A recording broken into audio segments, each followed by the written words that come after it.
na si tatay! Ay, tay! Amen. Ay, dali, tulong tayo! Dali, Tara, tulong tayo! lahat yun. Ikaw tumulong ka rin, ha?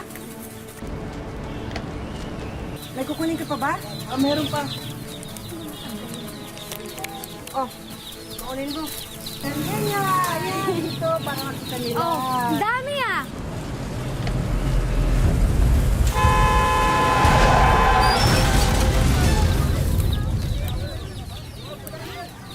Ay, si tatay ba yun? Oo, si tatay yun!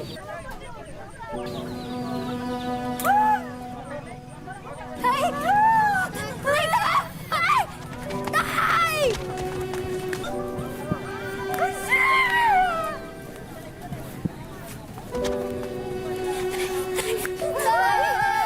Tay!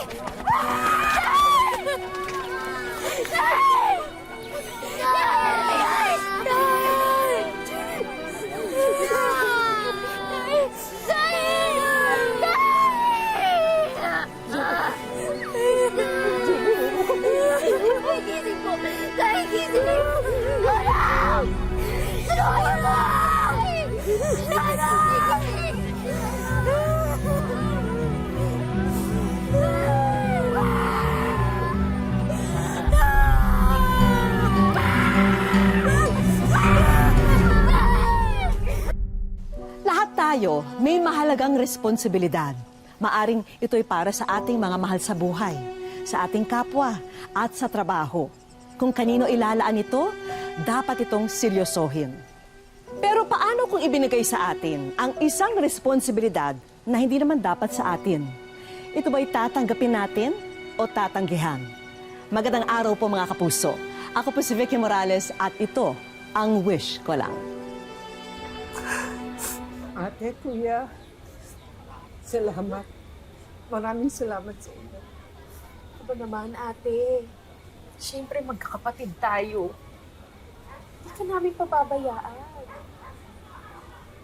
Ate, ang totoo niyan, yung burol pa lang nag-usap-usap na kami. Naisip kasi namin na mag-isa ka na lang ngayon. Siguro mas mabuti kung mag-aampag kami kahit sa mga anak mo. Ate, hindi naman namin pinagdududahan ng kakayahan mo, pero hanimang mga anak mo, lahat nag-aaral. Siyempre, hindi mo naman kaya na mag-isa. Salamat. Salamat sa pag-aalala niyo, pero mas gugustuhin pa namin na mahirapan kami basta magkakasama kami. Pag-isipan mo muna, ha? Basta wag mo kakalimutan pagka nangailangan ka, nandito lang kami. Hindi na magbabago ang isip ko. Hindi na. Hindi ko kaya. Hindi ko kaya. Gusto ko magkakasama.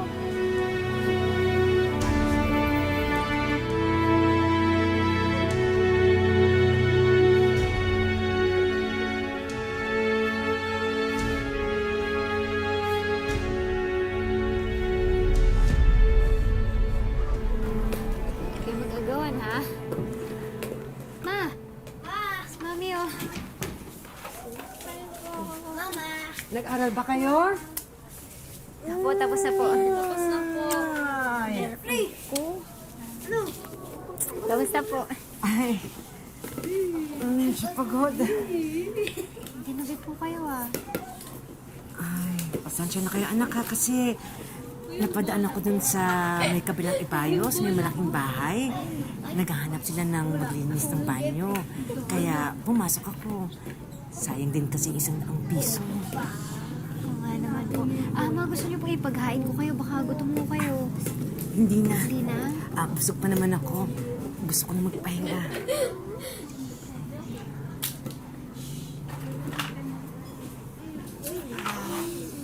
Mama? Tingin niyo po ba mas okay kung tatanggapin natin yung anak nila, Tita Juanita? Dati pa naman tayong mahirap. Pero nakakaraos tayo. Alam niyo kung bakit? Kasi buo ang pamilya natin. Kasi nagtutulong-tulungan tayo. Alam niyo mga anak,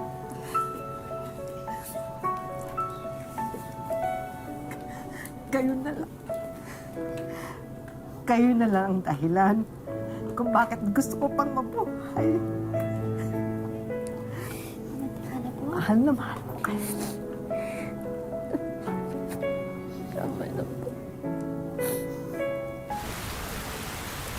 Jenny, magpunas kayo. Basa kayo.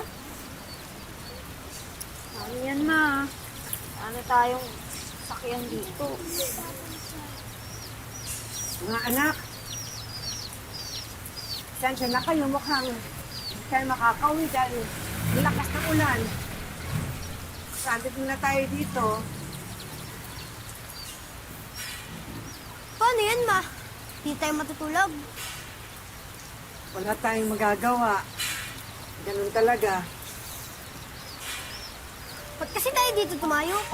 Pwede naman tayo doon magtinda sa atin, ah. Boy, salita kay nanay. Hindi dapat ganyan, ah. Jimboy, alam ko na hihirapan ka na. Pero kailangan natin magtiis. Lagi naman tayo nagtitiis, ma, eh. Ba't tayo nyo kung may paampun kay Tita Juanita?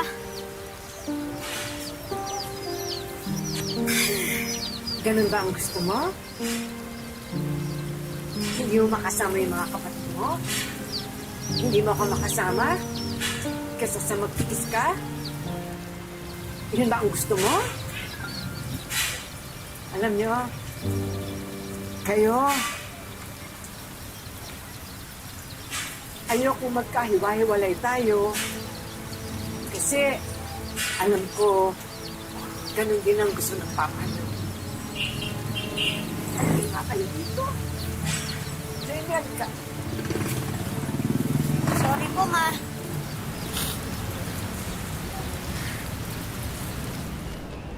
Happy birthday! Happy birthday, Jimboy. Happy birthday!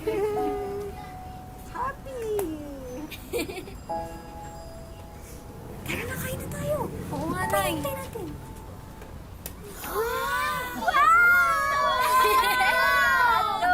Favorite mo yan!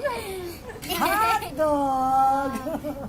Isa, dalawa, tatlo, apat, lima, anim, pito, walo. Wala yung hotdog. Pero pito lang tayo. Kanino yung sobra? Eh di kanino pa? Eh di kay Kuya Jimboy mo. Natural, siya naman yung may birthday. Diba? Oo nga naman. May malungkot. Gusto niya, dalawa rin kanya. O sige, yung hotdog ko, paghatian nyo na lang. May sardinas naman eh. Sardinas na lang sa akin. Okay? Hindi, Mama. Sa kanila na lang yung hotdog ko. Hindi naman ako masyadong kumain. Sige, kumain na tayo. Sige po. Kain na! Kain na tayo!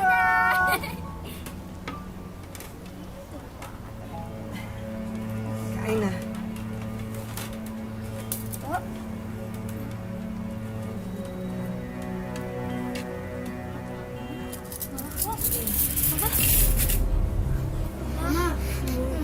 Mami, ano? Mama? Mama, okay ka lang? Mama? Mama! Mami? Mama! Mama! Mama! Teka po! Mama! Teka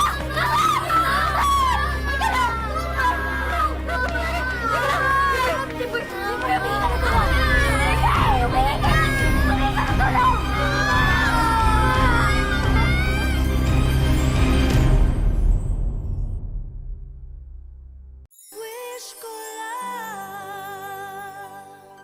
Dahil sa pagkamatay ng kanyang asawa, si Janet na ang mag-isang magtataguyod sa kanilang mga anak.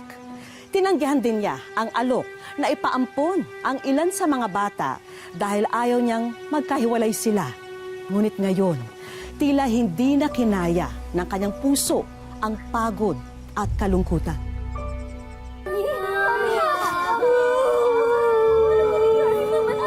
Mama!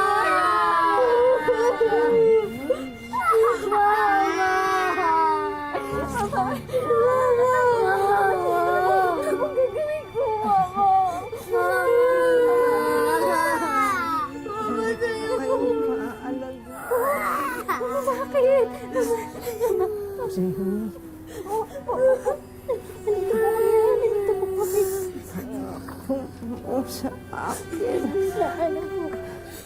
Mama na ano po? Nag-ano? Mama. Mga kapatid. Mama po. Mama po kayo. Mama po kayo. Jimboy.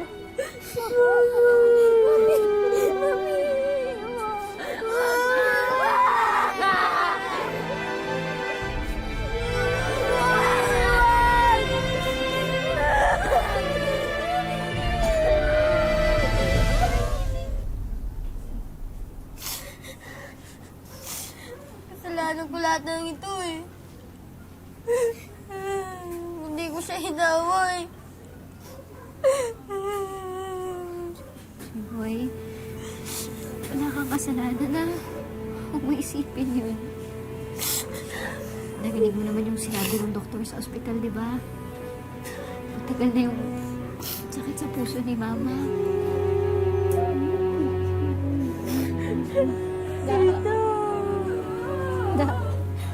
Andiyan ang mama niyo.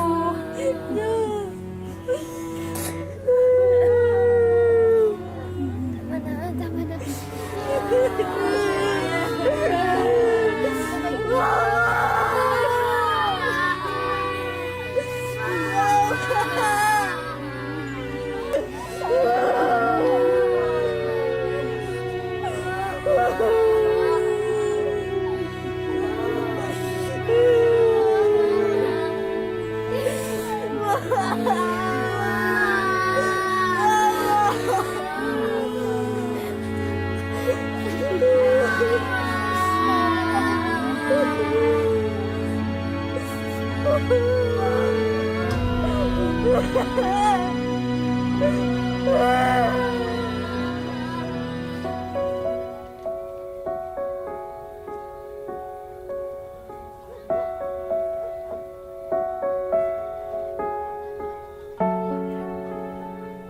Paano tong mga bata?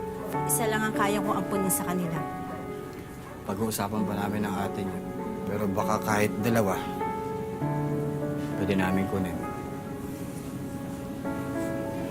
Pasensya na po kayo, pero may huling bilin po si nanay sa amin na huwag kami maghiwa-hiwalay. Jamie, naiintindihan ko na gusto mong matupad ang hiling ng nanay mo, pero hindi talaga namin kaya mag-ampun ng anim. Eh, kung ganun po, hindi na lang po kami magpapaampun. Kaya na po namin mabuhay na kami-kami lang. Salamat na rin po. Huwag na matigas ang ulo. Eh, para rin naman sa kabutihan niyo itong sinasabi namin. Susundin ko po yung bilin ni Mama. Opo, hindi po kami maghiwa-hiwalay. Eh, matitigas din naman ang mga ulo niyo eh. Manang-mana talaga kayo sa mama niyo. Ate.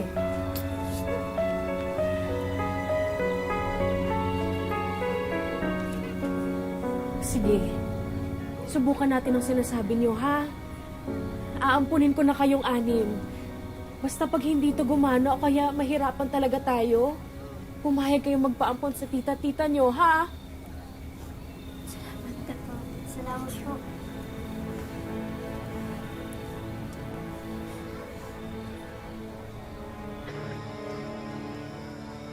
Dito na po kami! Ay! Kami! O ano, kamusta ang pagtitinda? Ayos naman po! Dahil po mga bata ng simbahan kanina eh. Dahil po nakabili. Alam nyo, hindi nyo na kailangan magtinda tuwing linggo. Sapat na naman ang kinikita namin ng Tito Ryan nyo para sa ating lahat. Siyempre naman, tita. Magaan sa pakiramdam namin kapag nakakatulong kami sa gastusin dito. Saka, siyempre, anim na anim kami pinapakain ninyo. Sige na. Gusto napakahirap makipag-diskusyon sa inyong dalawa, no? O siya, kumain na kayo. Sige na, kain na kayo. Sige po. Ayan. Kain na. Yes! Andito na kami! Kami na mo yung dahil ni Dada. Course, request yan sa akin, Ona. Sige po. Sige, kain marami. Kain na marami, ha? O si Bunso. Hindi na po na hindi, wa. Grabe, ha? Tita Da? Tita Da? Marita, Tita Da? okay ka lang? Hindi, wala yung... Yung puson ko! Tita Da! Halika, Dada. Sa hospital. Halika na! Sama po ako! Sama po ako! Tita Da! Tita! Sige, Tita Da! Jimboy, hindi na lang po. Sasama ka? Sasama ka? Sige, ako na bahala dito sa bahay. Sunod-sunod ang dagok sa buhay ng magkakapatid at isang panibagong pagsubok na naman ang kanilang kakaharapin sa hindi malamang sitwasyon ng kanilang tiyahin. Tito Da, Tito, ano pong nangyari? Ano pong balita? Binigyan nila ng test ang tita mo. Ultrasound yata yun. Ano pong sabi? Cancer yata sa matris. Cancer. Cancer. Cancer. Tito Da. Tito Da,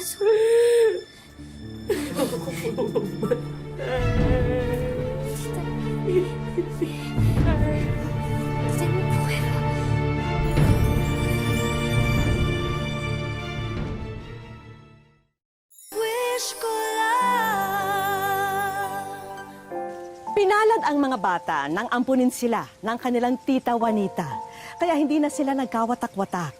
Ngunit ngayon, may bago silang pagsubok dahil ang tiyahin naman nila ang may malubhang karamdaman.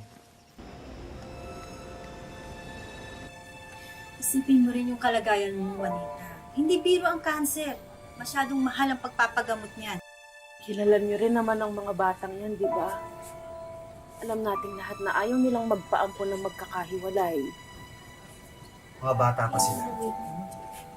Tayo mga tatanda dapat ang nag-desisyon para sa kanila. Tama kayo. Mabigat mag-alaga ng 6 na bata, pero kailangan niyo. Mga pamangkin natin sila.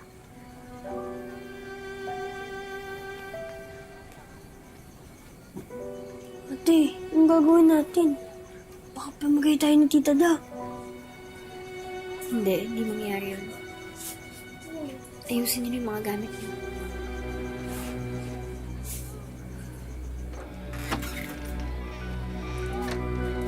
Dahil sa narinig nilang pag-uusap ng kanilang mga kaanak, naisip ni na Jenny na umalis na lang at mamuhay ng sila-sila na lamang. Teka na dito. Tanda. Diretso lang.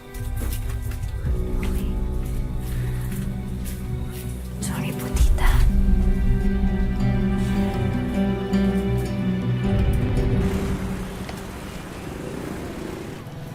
Ate, bili po kayo! Ate ganda! Bili po kayo! Sige na po, please!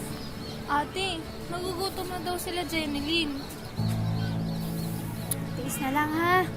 Basta makabenta tayo kahit isang laruan na lang, may pang-almusal na tayo, okay? Tiis na lang. Alam niyo naman, ha? Jeneline! Bahala Sige din. na, ha? Mas bata, magkita tayo. Kung anong oras. Ate!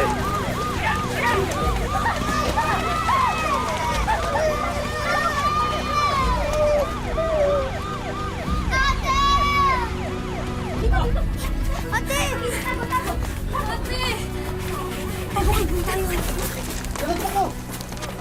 Hihirapan mo pa kami, ah!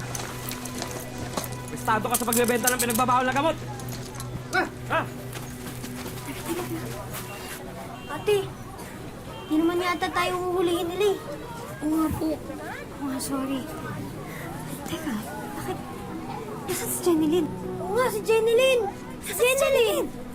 Hindi niyo nakita? Hindi. Teka. Hindi ko sumama sa akin. Sige, umuwi na kayo, Jimboy. Saka hanapin natin si Jeneline. Umuwi na kayo, ha? Opo. Jeneline! Ay, Jeneline! Saan si Jeneline? Ate, may nakita po ba kayo? Bata pa ba? Kinakabahan na sina Jamie at Jimboy kung napaano na ang kanilang nawawalang kapatid.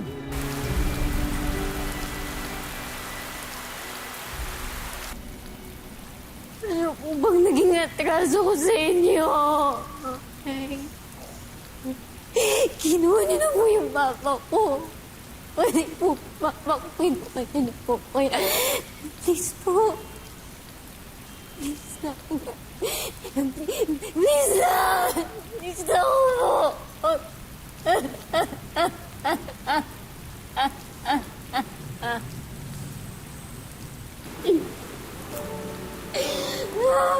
Please na. Ate?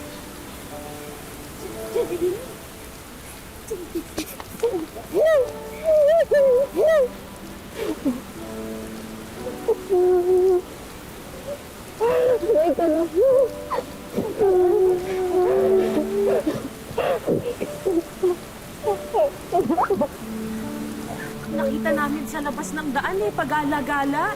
Buti na lang at walang masamang loob na kumuha sa kanya. Bakit ba kasi kayo lumayas? Ha? Nagana na sa inyo tita nyo. Sorry po, Tito. Hindi po Alam ko naman po kasi na mabigat na kami sa inyo Okay ka lang.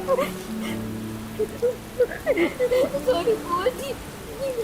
Nak, mahirap tsaka mabigat mag-alaga ng 6 na bata. Hindi naman ibig sabihin na ipamimigay ko kayo. At hindi paglayas ang sagot sa mga problema natin, ha? Mabuti na lang talaga at walang masamang nangyari dito sa batang to. Hindi na ulitin.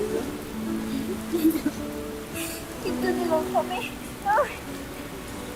Sige, umuwi na tayo, ha? Punta na natin mga kapatid nyo.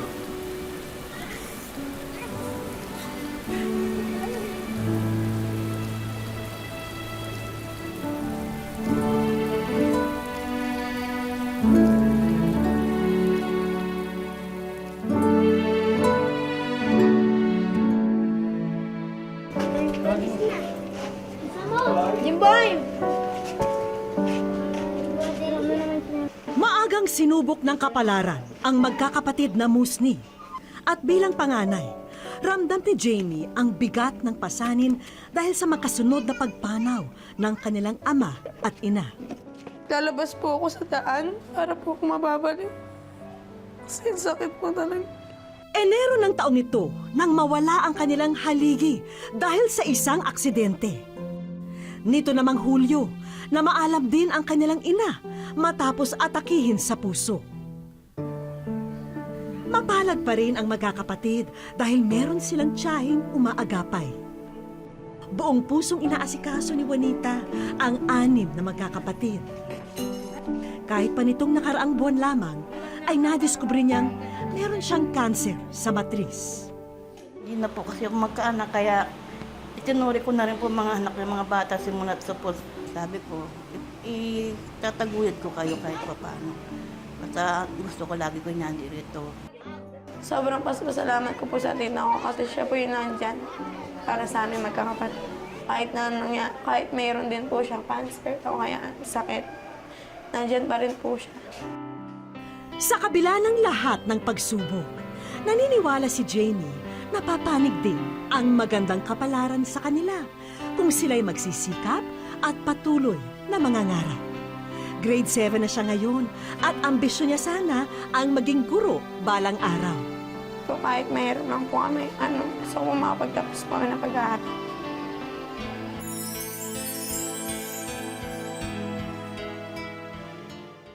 Sa aming pagbabalik, Hindi ako yung nasa wish pala. welcome sa Wish Ko Lang. Wish Ko Lang. Personal kong pupuntahan ang magkakapatid na Musni sa Santo Tomas, Pampanga. Balita ko'y nagtitinda raw sila ngayon.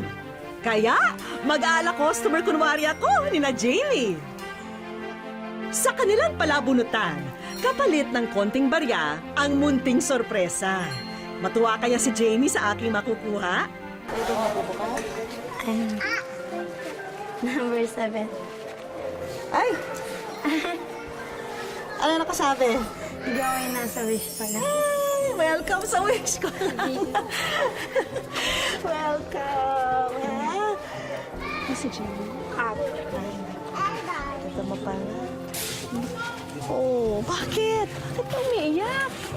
Titik ko lang po nanay ko. Oo, namimiss mo nanay mo. Ako, alam mo, hanga ako sa inyo dahil ang tatag niyo.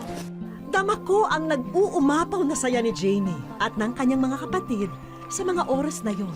Nako, alam niyo ba meron akong regalo para sa inyo. Hindi lang para sa'yo para sa inyong lahat. Meron. Ha?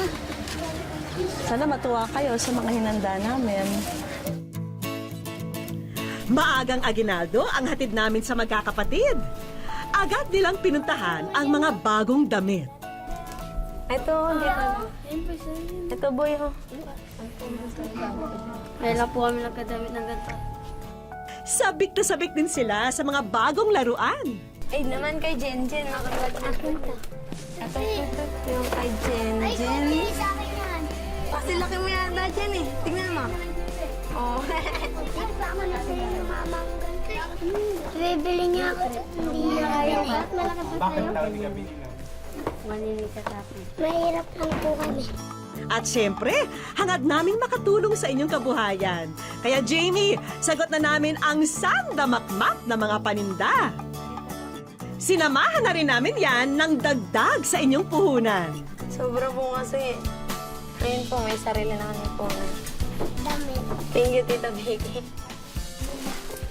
At kung akala ni Jamie na ang mga kapatid lamang ang may espesyal na regalo, syempre, meron din kami para sa'yo. Laptop. Dati, pinapangarap lang namin yung magka-laptop. Ngayon meron na. Ito po yata yung pinakamasayang nangyari sa buhay natin. Tita Vicky, maraming salamat sa mga pinigay niyong regalo sa amin. Naway makatulong yan sa iyong pag-aaral. And speaking of pag-aaral, may college scholarship ding handog ang aming mga kaibigan. Dati po, pinapangarap ko na makapagtapos. Ngayon po, masarap po nga. Maraming salamat po. Kapag nakatapos na si ate, kayo na ang pag-aaralin ko. Bawat isa sa atin ay may pananagutan at ito ang magiging direksyon at silbi natin sa buhay. Maraming salamat po sa inyong pagsubaybay. Ako po si Vicky Morales at ito po ang Wish Ko Lang.